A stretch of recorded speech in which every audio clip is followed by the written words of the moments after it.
Welcome to the running journey. Welcome to the running journey. Welcome to the running journey.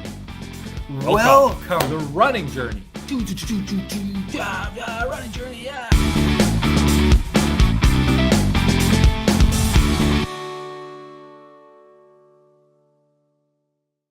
Welcome to The Running Journey, a transformative podcast telling the story of two brothers faced with a very tough time in their lives that decided to do something about it, get healthy, get fit, and start jogging.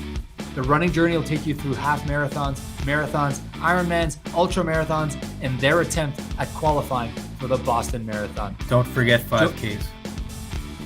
Sorry. We're certainly not going to forget 5Ks, Charlie. This is The Running Journey. Listen to us while you run. That's a great idea. Okay, I think we have our intro. Okay, guys, here you are. Thanks for joining us. Thanks for tuning in. We are doing a Big Bear SoCal run through, walk through, talk through, whatever you want to call it. Thank you guys for tuning in. I'm Rob Tatro. This is my brother, Charlie Tatro. We are regular runners, and we did the SoCal Marathon today. It's fresh in our mind. We took some good notes. We want to do a walkthrough. We want to give you tips, pointers, stuff to avoid, stuff to know before you run your race here. So we all know about the REVEL series, what they're trying to do.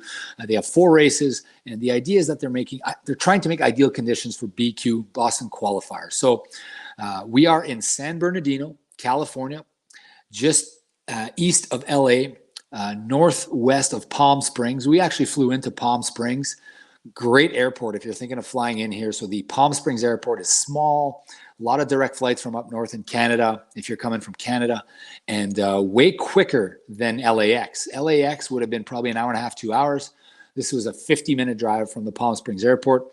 We have an Airbnb just south of San Bernardino and Loma Linda. The race starts in the race pickup is in Redlands. And the race finishes in Redlands, and you do take a shuttle. So it's a shuttle-only bus. This morning, Charlie, take us through the shuttle, the time, how long it took to get us there, what time it got us there. So shuttle was supposed to leave at 4:15. They kind of had issues loading people. We left at 4:30. Yeah, minor issues, I'd say. Yeah. Yeah, minor issues. And then 5:30 we were there, and around there. Yeah. Plenty of parking available in the mall at the at the pickup spot. Plenty of parking. Also, they don't check bus tickets, so don't feel obligated to pay that $30 or $40 for the bus ticket. Just hop on. It's the honor system. You get onto these coach buses. There are also some school buses, quite comfortable. Some of them have urinals in the back, pissers in the back, so you can actually relieve yourself on the drive without having to worry about busting your bladder like you were freaking out today. So a relatively easy drive up the mountain. So we are driving up to Big Bear. What is it called? Big Bear Mountain? Big Bear Lake. We're close to Big Bear Lake. It's not quite that far. But that's kind of the mountain chain, right? You're climbing up towards Big Bear Lake. Yeah. So the bus took us about 45 minutes to an hour, something like that. You're driving the 26 miles up, shuttle all the way up. And obviously the race is 26 miles back down the hill toward and finishing kind of in Redlands, right at the Redlands sports complex. So you're going to pass through a few towns, well, really one town, and that's at mile 9. But okay, the shuttle drops you off right at a campground about 26 miles up. Let's talk about the weather, Charlie, that it was up there. First off, how did you know how warm it was going to be, and how far? What did you do to track the weather? We put in the town Argillis Oaks. Yeah, Argillis Oaks, and also Big Bear Mountain Resort. Big Bear, and then you kind of split the difference. You put in the middle there because Big Bear's a bit higher elevation. Argillis Oaks is a bit lower elevation, and it ended up being about minus. So I don't know so 22 Fahrenheit or 25 Fahrenheit, minus 3 Celsius, somewhere around there. And roughly but it was fine. Roughly -3 at the start. Sun was not up yet. Sun's up at 6:17, so you're starting in the darkness. The start is relatively, I'd say, narrow chute, controlled. They got the markers for your start. They did have pacers, Charlie, for what distances you'd say they had pacers for today? They have pacers for every Boston qualifier cutoff. So whatever your age group, or if you're either gender or binary. They have the cutoffs for every single one. The key with this marathon, big picture, is that it is very much a downhill marathon. I believe it's 5,200 feet downhill from start to finish. There's obviously, we'll take you through the different miles. We'll do that right here, right now. But there are overall, the second half is about 3,200. The first half is about 2,000 feet. So that is a significant downhill. Let's take it through kind of the first couple miles, Charlie. What were your thoughts on the first miles? Maybe first 3 miles. So first 3 miles. So mile one is extremely downhill, but you're not warmed up. So so you take what you get. You just take it easy. You take it like much easier than you think everyone's excited so take it easy. As simple as that. Mile two's not, it's kind of more flat. So you kind of keep warming up. Mile three's uphill. Take it very easy. Again, that will be the hardest mile on the course. It's uphill, it's at elevation, you're cold, you're not fully warmed up. Take it extremely easy. Probably a minute and a half slower than what your final pace. Something like that. Because no, maybe not that. Maybe a minute 15. A minute 15. And depends on what pace if you're doing 10-minute miles, yeah. It's probably like a minute and a half. It might be 2, yeah, or something. Might be 2, but if you're doing kind of 7-minute miles, for us, our average pace was 6:45, and that was a 7:55 minute miles, so about $1.10 for us, right? The difference. Yeah. $1.10, $1.15. I think you're better off going too slow there. You're not the seconds you're going to lose are worth way, way, way, way less than the energy you're going to save. Okay, so other thing to watch for in the early stages of the race is there's a lot of potential ice. So be careful with that at the watering stations or at the aid stations. You might see people drink, spill their cup, and then that freezes over. So just be very careful at the aid stations and then on the inside corner. So it's a very windy road. You're starting at the top of the mountains. You're making your way down, very windy. And on the inside corners, we saw a lot of snow today, a lot of snow and a lot of ice. So just be careful with that. But I mean, shoes wise, obviously wear your Alpha Flies or your Vapor Flies and just like, you don't need anything more than that. Like wear your best shoes, just be careful. It's not the end of the world. And it's only for a few miles because it warms up pretty quick. And then start off with maybe a sweater or something. Yeah, that was going to be my next question. So let's hammer the weather real quick. So, I mean, we had a roughly -2, -3 degree start, which I think is about average for that area this time of year because we've been tracking that weather. If you're running at home, just know that what I would suggest you do is look at Redlands and look at your expected finish time. So if you're expecting to finish at 10 or 9 or 11, look at the temperature there and just draw kind of linear map. And you're also going to get another vantage point, a reference point, Argulis Oaks. Oh, yeah, Argulis Oaks, which is not mile 9. There's a little town with a cafe. Mile 9 gets you a reference point. Depending on your time, you're going to be there at 7 or 7:30 or 8, something like that.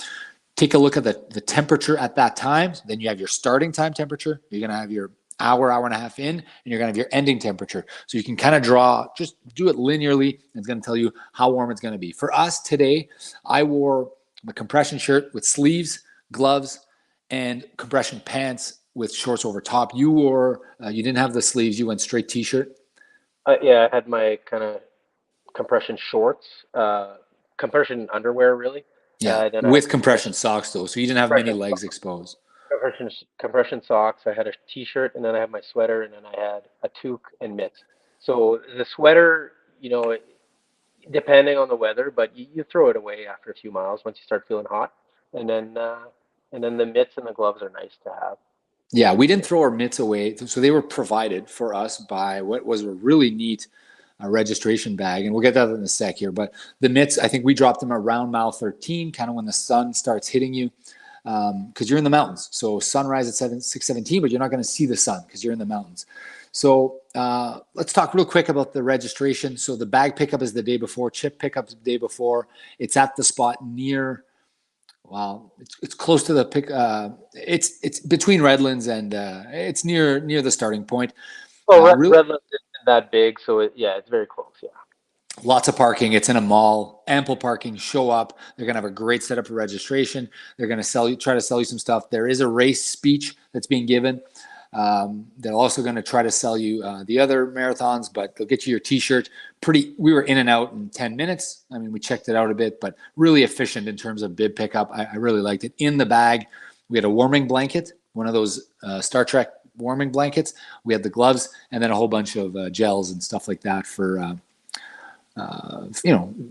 promo stuff. So let's get back now to mile 4. So now between kind of 4 and 9 is kind of the next tranche, I would say, where, it is downhill. It's significantly downhill, but there's a couple flat spots. Maybe talk about this and pacing and what we had. Yeah, so 4 to 9, there's actually quite a few climbs. So there's a small climb, quarter mile on number 4. There's another climb on 6, and there's another slightly longer climb on 8. But it's pretty much flat. It's not really a climb. It's just a flat spot. So that makes 4, 6, and 8 slightly harder miles. 9, and then 9 it starts going back down, but 9 isn't. It's kind of still pretty flat. You're passing through town. You're passing through town on mile 9. Yeah. So that area is, again, that's conserve energy time. So those are gonna be harder miles. So conserve your energy for later. A marathon is hard, and you need to keep the energy for the end. So for our first 3 miles, we came in at 7:30 on average. So that was 45 seconds per mile slower than our total pace for the marathon. So 45 seconds slower. So don't be discouraged if you're starting off a little slow, a couple minutes. And we probably went, we took it easy, but we didn't take it that easy, right? So, I mean, it could have easily been 2.5, 3 minutes slower, right? Just on that first stretch.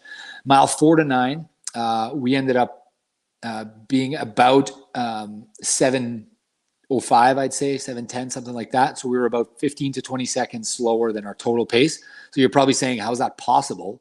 How much time did you make up in the last stretch? And we'll get to that in a sec. So remember, when Charlie's saying mile 4, it's the 4th mile. So just past the 3rd mile marker up until you see the 4th mile marker uphill. So mile 4, mile 6, and 8, right around 7 to 7:10 we did. So, 15 seconds slower, but still a lot of downhill in there. A lot of downhill, a lot of windy roads, a lot of ice.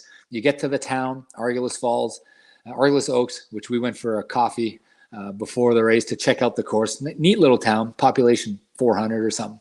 And then after the town, you end up kind of hugging the mountain, and you're making your way down over the next 5.5, 6 miles to the highway. So maybe talk about that next stretch from 9 to 15. Yeah, so 10, 11, 12 are significantly downhill. Significantly. So 10, 11, 12, you're kind of hammering it. Yeah, I mean, you're holding back. You got to hold back here because there's still a lot of time left. But you're holding back, and it's easy, and you're going fast, and you're still going 30 seconds fast. I don't know what the you know the numbers more than I do, but you're going about 6:20 there. I mean, sorry, we were going about 6:20, I think. Yeah, we were going, and we were holding back. Yeah, we were doing 25 seconds faster than our end pace, but like almost a minute faster than the miles we had just done before, right? Yeah, and then there's 13 is a bit more of a flat, which is kind of good to have that little break from, because when you're hitting those hard downhills, it's kind of hammering. It's hammering, for me, it's hammering my hamstring, hammering my quads. It's my feet. Yeah, it's hard. It's hard on the legs. So that 13 is more flat. It's still downhill, but it's more flat, and it kind of gives you a break for a bit. And then 14 and 15 it's too downhill. I mean, I'm kidding there, but it's a 6% incline. It is a 6% incline. So we were doing 6-minute miles, and which would have been 40 seconds below or 45 seconds below, yeah. Yeah, we were holding back. So, and to put that into perspective, I did a lot of training on my treadmill at a 1% incline. Charlie did a lot of running outside in Winnipeg. And when I was pumping my training hard, doing my fast miles, I was doing it at 7 minutes and 10 seconds. So that was like my race pace. And like 7 minutes and 10 seconds was my race pace. I did these 6-minute miles, those 14 and 15, way easier than those race pace miles on my treadmill. Just to put that in perspective. So if you're doing an 8-minute mile on your treadmill or a 9-minute mile in Saskatoon, and you're going to do like maybe a minute on those 2 miles. It depends on the person. Like we're pretty heavy, so maybe there's like I don't know what it depends on some things. I guess compared to depending on the person, right? I'd say those So, two might be a minute, might be yeah, 45 seconds, might be a little less, but it's more than 15, 20 seconds that you're reading online. It's way more than that. yeah, those 2 miles, yeah, and then do you want to Yeah, keep going? so 14, 15, you then turn and you're back onto Montaigne Highway, I believe it's called. It's the Well, highway, you're on the same highway the whole way there, but yeah, you turn. but it's kind of like you're no longer on the mountain. You're going Exactly. through the valley. It's a And it's straight. picturesque. The other part of it is it's 100. It's like almost no curves, so you're kind of just going straight down, and it's nice. Yeah. So it's incredibly picturesque, phenomenally scenic. You're turning the corner. So miles 13 to 15, you're kind of facing facing east. So you have the sun in your eyes, kind of the only part of the day that you're going to have the sun in your eyes for 20 minutes or whatever it may be. And then you turn the corner, a couple flat miles, then bad downhill miles, and you turn the corner, mile 16. Now you're going towards Redlands, and now you're going straight west. Yeah, back towards Redlands in a very straight line, as you call it. So 16 to call it 21 or 22. Again, slightly less downhill, but still very fast. Very fast miles. Here you're going to make up ground. So whatever your end. So for us, we did those in 6:15 or something like that. So we saved 30 seconds per mile all the way, 16, 17, 18, 19, 20, 21, relative to our overall pace. So the time that we had lost in those first 3 miles, like we made them up in like 4 miles, right? And then the time that we had lost in our first 9 miles. So our splits, our first kind of third, we came in at an hour 2. Our second third was 55 minutes. And then our last third was, just a little bit less than, so it would have been 57, 58 minutes, depending on who it was. So that second third is the fastest chunk by far in the marathon. So all the way downhill to 21. Then you get into this, there's a little town there, and then kind of around mile 20, 21, you're kind of into Redlands, and you're approaching the home stretch. So take us through some of those miles, Charlie. So those miles they're still downhill. They're kind of a reasonable amount of downhill. But they start feeling a bit harder. So it depends on how much energy you have and how much you've kind of saved. But let's say you're doing, like, I felt I was doing great. Like from 17 to 23, I felt like I needed to push. Like I was pushing and I felt great. And I slowed down a little bit to maybe 6:30, 6:25 for those miles, right? I think is about where I was. But they're nice, actually. Those miles are nice because after pounding your legs basically from mile 10 to mile 22, it's kind of nice to have something more flat so your legs don't get punished as much, right? Yeah, I found them to be like noticeably different, and I know they're not that different. I saw the elevation. It's not. I'm just saying mentally and how your body feels and how your mind feels. And maybe I went out too hard. Maybe I don't know, but they didn't feel downhill. They felt flat to me, and it was like my effort felt way harder to do. I did like 650s in that stretch or 645s, and kind of my race pace in those miles, which was it felt very slow for me. So the one tip that I'd give you here is just be prepared for a little bit of a mental block there around 22, 23, because you might feel like you're hitting some sort of wall or something like that. So, it might be, but it's not that slow. You're still doing fine. So just keep pushing. And once you hit 24, again, you're the mile 25. Talk to us about the last 2 miles, Charlie. Well, back to 20. I'll go back to 23 a little bit. So I did hit a bit of I thought I was bonking maybe at 23, but it was kind of just a mental game I had with a mental conversation I had with myself. But maybe the flatness of it kind of tricks your mind into thinking you're struggling. So I just told myself to slow down a little bit, and it'll be fine. But 24, and 25 are where, to me,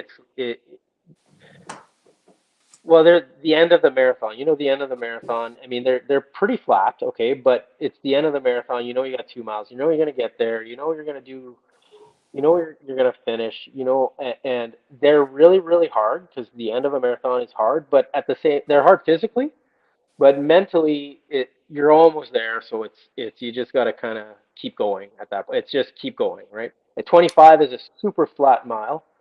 Well, it's not. It's flat. It's still a little bit downhill, but it is kind of flat. So it's just at that point, it's just keep going as fast as you can for however tired you are. And then the last point two is actually kind of downhill, but you're pretty tired. But you see the finish line. There's tons of people cheering, and you pretty much try to run as fast as you can. Mile 25, the point for mile 25, the sign is right at the turn off the highway. You do 1 mile up.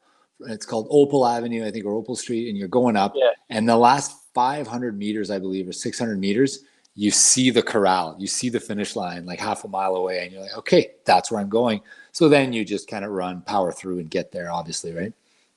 Yeah, exactly. Let's talk about the aid stations quick. So they got, I believe it's every 2 miles, starting at mile 3, 3, 5, 7, 9, 11, 13. They're kind of all over the place. And then at the end, there's kind of 3 in the last 4 miles, I think. There's a lot of aid stations. Not many fans and spectators in the first 20 miles. I'd say none. Yeah. 0 is pretty darn close to the number of spectators. But the last 5, 6 miles, they're lining the streets. They're banging the drums. They're cheering. Some people have their own little stand. So you get noon, and you get the electrolyte drink noon, and you get the water. They also have the gels on 4, I think, of the halves. They also have some freezer pops and some fruits and stuff. So they have the standard. And they have toilets every single if you need to, right? Yeah. Yeah. Toilets, porta potties are there as well. And a quick story. Can I tell the story about mile 20? So mile 20, I was really tired. I was kind of tired. So I tried to grab the water and I missed. And the person helping me out she felt so guilty. She said, "Oh, I'm so sorry." And then so I looked back about 20 seconds later. She ran up and caught me and brought me a water, and I got one extra drink of water, and I was very, very happy at that, and I was very impressed. So she was doing like 5.5 minute miles for that stretch because she caught up to you.